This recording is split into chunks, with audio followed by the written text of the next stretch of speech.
Hi friends, எல்லோரும் எப்படி இருக்கீங்க? நான் லக்ஷ்மி பேசுகிறேன், 3 ஸ்டார் கிச்சன்லேருந்து.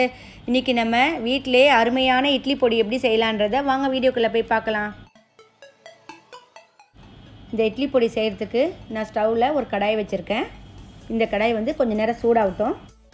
இந்த இட்லி பொடிக்கு நான் 100 கிராம் காஞ்ச மிளகாய் எடுத்திருக்கேன். இந்த காஞ்ச மிளகாயில் காம்பை நீக்கி வச்சுருக்கேன்.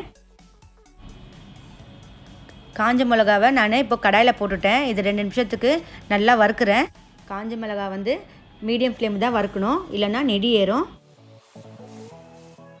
நெக்ஸ்ட்டு நான் இதில் ஒரு கைப்பிடி அளவு கருவேப்பிலையை கழுவி காய வச்சுருக்கேன். அதை இதில் சேர்த்துக்கிறேன். இட்லி பொடியில் கருவேப்பிலையை சேர்த்தா ரொம்ப டேஸ்ட்டாக இருக்கும். கருவேப்பிலையை சேர்க்க சொல்ல ஈரத்தோடு சேர்க்காதீங்க. நான் இப்போ இதில் கலருக்காக 5 காஷ்மீரி மிளகாவை சேர்த்துக்கிறேன். இந்த காஷ்மீரி மிளகாவும் சேர்த்துட்டு நான் நல்லா வறுத்துட்டேன். இப்போ நான் இது வேறு ஒரு பவுலில் மாற்றிடுறேன். மிளகாய் வறுக்க சொல்ல பொறன்னு வறுக்கணும். நம்புறா வறுத்தா மிளகாய் பொடி ரொம்ப நாள் வைக்க முடியாது. இப்போ இது கொஞ்சம் நேரம் ஆறட்டும். அதே கடாயில் நான் 150 கிராம் கடலைப்பருப்பு போட்டு நல்லா பச்சை வாடை போகிற வரைக்கும் வறுத்து கொடுக்குறேன். இப்போ நம்ம இந்த பருப்பில் எண்ணெய்லாம் போட்டு வறுக்க வேண்டாம். ரொம்ப நாள் மிளகாய் பொடி வைக்கிறதுனால எண்ணெய் போட்டால் ஜிகுண்டு வாசனை வரும். கடலைப்பருப்பு 2 நிமிஷம் நல்லா வறுத்துட்டேன்.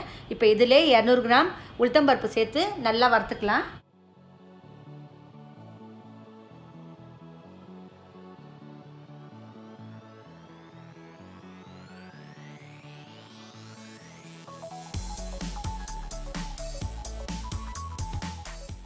இப்போ இதில் நான் 2 ஸ்பூன் மிளகு சேர்த்து நல்லா வறுத்து கொடுக்குறேன். பருப்பை நல்லா வறுத்துக்குங்க. பருப்பை நல்லா வறுக்கலைன்னா மிளகாய் பொடியில் பச்சை வாடை வரும். நான் இங்கே 8 பல் பூண்டு எடுத்திருக்கேன். இந்த பூண்டில் தோல் உரிக்காமல் நம்ம போட்டு வறுத்தா தான் நல்லா மிளகாய் பொடி டேஸ்ட்டாக இருக்கும். பூண்டை சேர்த்துட்டு ஒரு 2 நிமிஷத்துக்கு நல்லா வறுத்து கொடுத்துட்றேன்.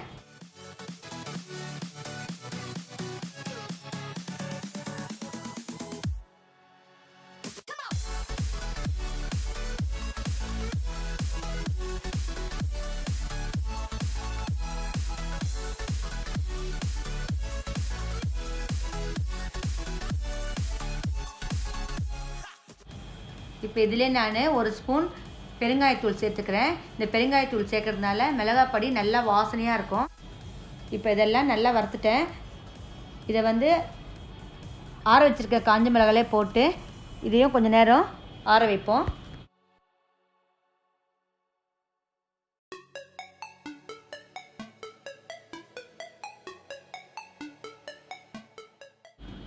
இப்போ நான் அதே கடாயில் 50 கிராம் எள்ளை போட்டு நல்லா வறுத்துக்கிறேன்.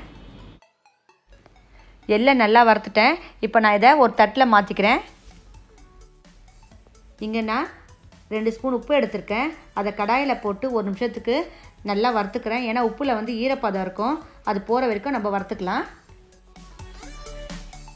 இப்போ நான் வறுத்து வச்சுருக்க உப்பை இந்த எள்ளில் சேர்த்துக்கிறேன். ஏன்னா நம்ம லாஸ்ட்டாக தான் எள்ளும் உப்பும் அரைப்போம். நம்ம வறுத்து வச்சதெல்லாம் நல்லா ஆறிருக்கு. இப்போ மிக்ஸி ஜார் எடுத்திருக்கேன். அதில் கொஞ்சம் கொஞ்சமாக போட்டு அரைச்சிக்கலாம்.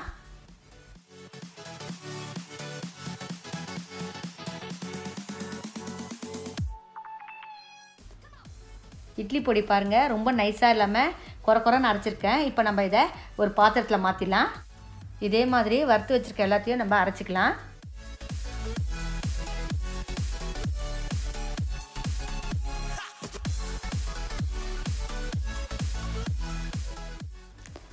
இப்போ நான் வறுத்து வச்ச எல்லாத்தையும் அரைச்சிட்டேன்.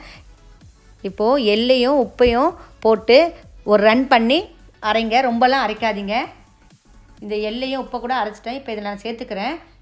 எள்ளு அரைக்க சொல்ல கண்டினியூஸாக அரைக்கூடாது, விட்டு விட்டு தான் அரைக்கணும், இல்லைன்னா எள்ளுலேருந்து எண்ணெய் வந்துடும். மிளகாய் பொடி பாருங்கள் எவ்வளோ சூப்பராக அரைச்சிருக்கோன்னு.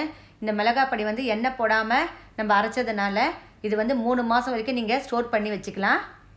இதே மாதிரி நீங்களும் உங்கள் வீட்டில் செஞ்சு பாருங்கள். இந்த வீடியோ பிடிச்சிருந்தா லைக் பண்ணுங்கள், உங்கள் ஃப்ரெண்ட்ஸுக்கெலாம் ஷேர் பண்ணுங்கள். என்னுடைய சேனலை ஃபஸ்ட் டைம் பார்க்குறீங்களா இருந்தால் சப்ஸ்கிரைப் பண்ணுங்கள். பக்கத்தில் இருக்க பெல் பட்டனையும் கிளிக் பண்ணுங்கள். அப்போ தான் நான் போடுற புது வீடியோவில் உங்களுக்கு உடனுக்குடனே அப்டேட் ஆகும். என்னுடைய இந்த வீடியோ பார்த்ததுக்கு நன்றி.